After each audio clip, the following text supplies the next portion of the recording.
As EFT practitioners, we can use EFT tapping to assist clients facing life-changing decisions when they feel torn. I'm talking about decisions like staying at their current job or taking a new one, staying with their current romantic partner or ending their relationship, etc. Because as human beings, none of us know exactly what's going to happen in the future. In situations like this, where the stakes are high, our fears about making the wrong decision and regretting it later can often increase the stress we feel having to decide. These unpleasant emotions can sometimes cloud our judgment and the access to our intuition. How can we assist clients in these situations? Here's something I learned from EFT Master Trainer of Trainers, Alina.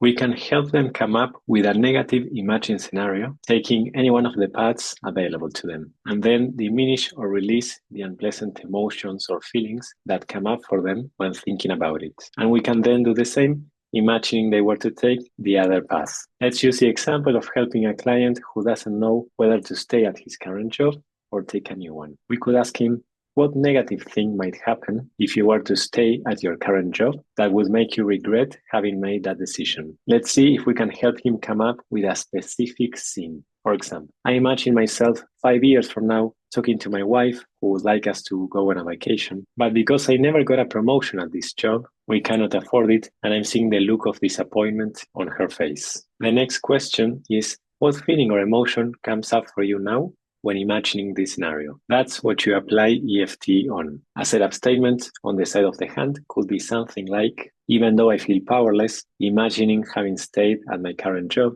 and 5 years later, my wife would like us to go on a trip together, but because I never got a promotion, we can't afford to do that. And she looks so disappointed. I feel this powerlessness in my chest area, and this is just where I'm at right now. As usual, after each round, we want to stop and reassess and see if we need to change any of the words for the next round, in case the client's mind has moved on to another emotionally charged aspect. These shifting aspects are usually the next layer of the onion. Eventually, we might want to ask them, let's imagine now that you leave your current job and take a new one. What negative thing might happen in that case? Again, the more specific the scene, as if it was something we could watch in a movie, the better. He might respond with, well, I imagine myself 2 months from now, and it turns out the work atmosphere at my new job is horrible, and my boss keeps shouting at me. I can imagine myself regretting not having stayed at my current job, where at least they treat me relatively okay. So the next question is, what feeling or sensation comes up for you now, imagining this scenario?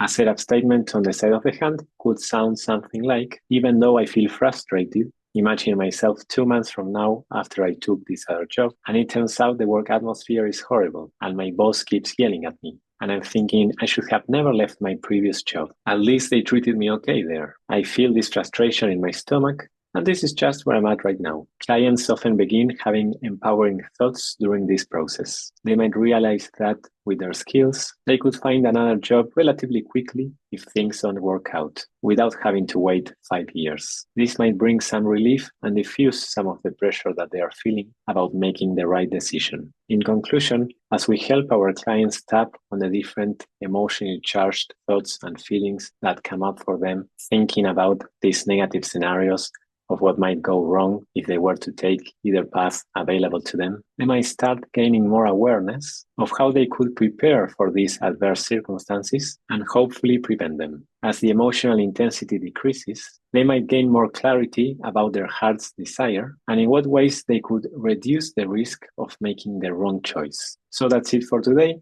I hope this was useful. If you have any comments or questions, please leave them below. And I look forward to seeing you again in one of my next videos.